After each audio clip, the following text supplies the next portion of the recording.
Folks, do you guys have the yellow cards if you had a question? No? Okay, so then we're just going to do something a little rogue. But you go ahead first, Avis, and then we'll do my thing. Go ahead. No, but I think this is a good example of how women can have very different realities across the difference of race, for example.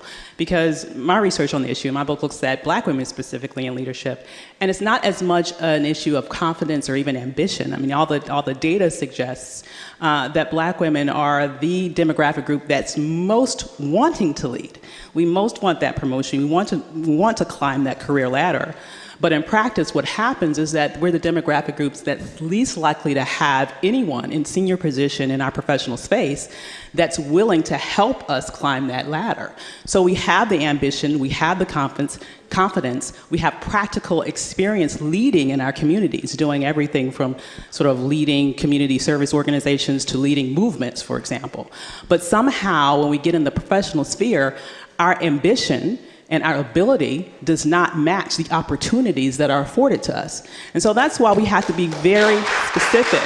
Yeah, you had mentioned the internalized glass ceiling, and I was going to ask, isn't it not really internalized? That sometimes if it's internalized, it's because it really exists, and so you do all the math to do the best that you can because there's a real glass ceiling that you're going to hit. Sometimes people will talk about, I went to a presentation once, they said, women need to be 96% sure of something before they'll speak, and a guy will, and don't quote me on these numbers, please, on Twitter, because I don't have to take, but a guy can be 60% confident and he'll go ahead.